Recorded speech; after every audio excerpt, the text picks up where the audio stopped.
Hi, this is James, and I have an album coming out May 8th. Please check it out when it comes out. I really care about it. I only know what the people before me said by James Coe. There's a video coming along with it. Shout out to my boy Drew at Drew Films on Instagram. Please follow. The video is really good, and he worked on it. And I want to make a video about why I care about this album and what it means to me. And I don't want to over-explain, so I'm going to talk about it in more generalities in hopes that someone finds any sort of subjective meaning out of this video and they can apply it to themselves, or they find any sort of relatability as an artist who's DIY. If you support DIY artists, follow me, subscribe. Please support in any way. Show me that I'm not contributing to the absolute slop and nothingness of the, total just sludge waterfall of music that's just never ending, being uploaded constantly at all times to streaming services. Now, regardless of that, even if I got no streams, I would still view this as a success, right? I mean, I'm doing these promotional videos on YouTube, but this is my first one actually talking about my album. What does that say, And people like to bring up, it's like, oh, you would never make Miles Davis promote music. It's like, well, you're not Miles Davis and I'm not either, so let's stop having that discussion. Let's talk about palatability and, let's talk about what it means to communicate work now. Because now, music is so accessible, you don't need to, really talk about the work before it comes out because the work speaks for itself. That's a benefit of now. You're really selling someone on the aesthetic and branding of who you are as a person, and you can argue whether that's good or not, but it's kind of what things are now. I made a video about Geese's marketing recently that honestly performed really well, and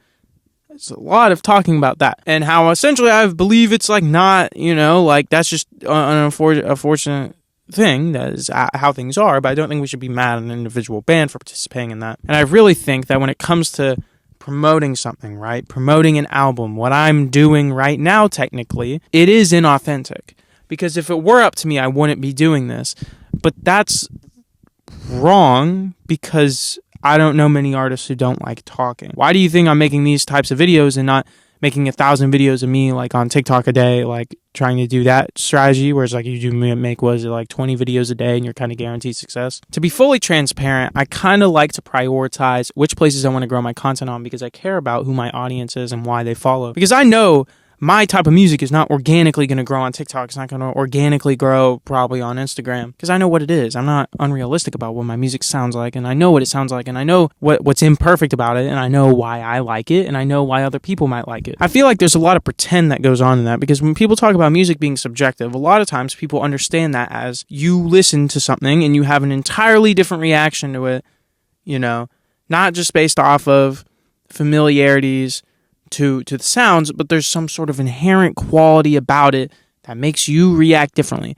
Something about you and something about the work inherently makes it different. That's really not true in a lot of ways. I mean, we're all listening to the same thing, so why is it that there's anything that's consensus good under that logic? It would be all arbitrary, right? I think people conflate that with meaning that beauty is inherently observable in a universal sense, which I'm not saying is necessarily not true. I just think in regards to art, it's a better policy more broadly to view things as capable of subjective beauty. And when it comes to my work, I like to believe that there is a subjective beauty to it. Again, I know the flaws and I know where it's not perfect. I mean, again, I recorded the album in this car. It's not the best quality. I recorded it with this mic. It's not the best quality. That being said, I think it sounds pretty good. And I honestly think it's a really good creative statement. And it's not in some pretentious, overly ambitious way, but it's in the sense that I believe I have something to say. And that's sort of the dilemma of the artist, right? It's are you narcissistic enough to believe that? And then the truly profound realization is that the reason why you're not narcissistic for believing that is because you acknowledge the universality of your experience, and that's the beauty of living. It's the connection with other people, and that's why you release anything you do, because you are also, in a way, trying to give that sense of relatability that you got from something else. And not raw relatability, but in the sense of expressing a universal experience of feeling in an accurate, articulate way. And that can be abstract. That doesn't mean it's inaccurate. But that is the thing you're trying to do, right? The meaning can be derived from the individual. And you are, in many ways, just attempting to give people the opportunity to find meaning in it. Sometimes it's as simple as escapism. Sometimes it's more nuanced. Sometimes it's very literal. You want someone to feel sad. It's why people like the blues. I really made this for people who already feel detached because I think it's so easy to exist in a state of constant neutrality now. Sort of like a romanticization of numbness is something that like I find like abhorrent in some ways, but I don't think it should be ignored. I think it's okay to feel neutral. And I think there's a lot of good things to explore in that. Feeling neutral is pretty universal, you know? It's like you aren't always happy, you aren't always sad, but it doesn't mean you're detached either. I think there's a difference between existing in a sort of jaded numbness and existing in a state of neutrality. And I also think there's times where it's appropriate to feel jaded, when an acknowledgement of what you cannot affect. That is an important thing. But at the same time, you should also acknowledge that it's not a permanent thing. It's not a permanent place to be.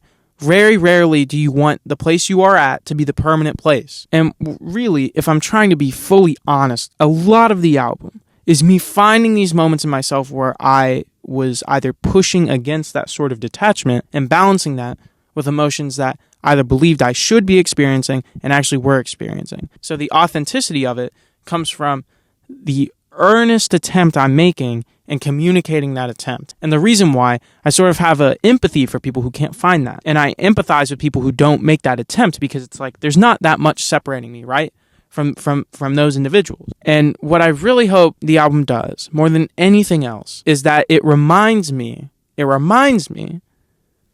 that sort of detachment isn't the end all be all. And it's not like a selfish thing. I'm releasing this album purely for me. I mean, I'm aware of the fact that other people will listen to it. I mean, again, that's why I'm promoting on here. But I just hope that in any way that's accurately articulated through the music, that one can tell that. I'm not going to, go into detail about what specific feelings it is, whatever it is. Each situation is different. The songs were made over a large period of time. I can say now I'm in a very different place than I was when I made the album.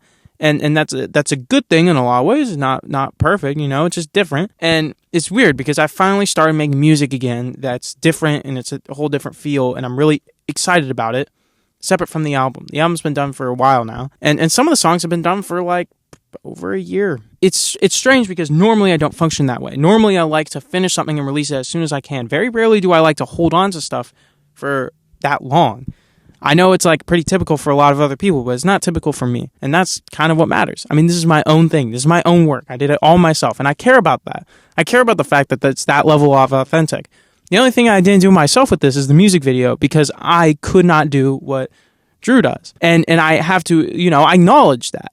And that's a good thing to acknowledge. And I don't want my future projects to be like this, where it's like this sort of 100% on me. And I like it now. I like it. But I want to allow myself to change. And I think there's a sort of like commitment to aesthetic that sometimes people have, or there's this like self-imposed limitation on this is the type of artist I am. I think it kind of holds people back. I never thought of myself as a type of like person to ever be posting on YouTube giving opinions and thoughts on something. I mean, that's antithetical to what I believe is like good. I'm a big believer in like thinking for yourself and like finding your own interpretation of something and not letting someone else's opinion immediately determine your own. At the same time, I'm giving my opinions out on this channel. And at the same time, I'm also like giving, an insight into the work on this channel, something I also kind of don't believe in. I like when the work purely speaks for itself. That being said, I also have to acknowledge the fact that I'm not who I assume myself to be when I first start making music, and that sometimes things are more nuanced than that. The beauty comes from the universality of it to me. To other people, it might not be that way. And that's something that's like you come to terms with, right? It's like your own interpretation against others. You can believe you have the correct one, but there's someone who, in their mind, is just as like set in stone that their way of interpreting it is the correct one. And again, like there is a correct way. We don't know what it is necessarily. We can believe we know what it is, but we can't be confident. There's something to be said about like not judging because there's an assumption of knowledge and correctness in that. And it's not that you shouldn't ever judge. It's not the message of this. But what I'm saying is when it comes artistically, it's good to not assume that you know the full story. I'm intentionally making this video talking about the album without revealing a lot of things about it because I'm a big believer in that sort of anonymity of it. I think a lot of the best art is anonymous in a lot of ways. One of the things that I kind of regret now is like some of the ways in which like I've written literally before where it didn't allow for the same interpretations or it didn't allow for differing thought about something. And when it comes to this album, if I were to distill it down to one thing, I know I've pretty much communicated that earlier in this video that I was going to distill it down to one thing, but it's really like a few things. But the main core tenets, besides like it's okay to be detached, but like you should at least try to connect, is that you aren't right You know, it's a humbling experience, realizing that you're wrong, realizing that you were incorrect. It's hard. And I guess this is the biggest insight I'll have into thematically the album. It's always good to change. It's always good to acknowledge that you were wrong about something. The way I've thought throughout these last 2 years has differed drastically and changed drastically in the last 2 years. And really, in the last year that I made the project. When I first was writing for this project, I had a very distinct vision about what it was going to be and what it was going to be about, and it didn't turn out that way, and I really like where it is now. It's an acknowledgement of the real limitations, and I'm not going to communicate what I think it's about now. I'll say this, what I thought it was about before was acceptance. I didn't think at the time that it wouldn't be about that. Regardless, when it comes out May 8th, I hope you listen. I hope you give it a fair shot. I hope you follow me, sure. I hope that there's some sort of subjective meaning you're able to find from it that's different than mine. Thank you so much for watching. Like the video if you liked it. Leave a comment. Talk about your artistic process and your thoughts.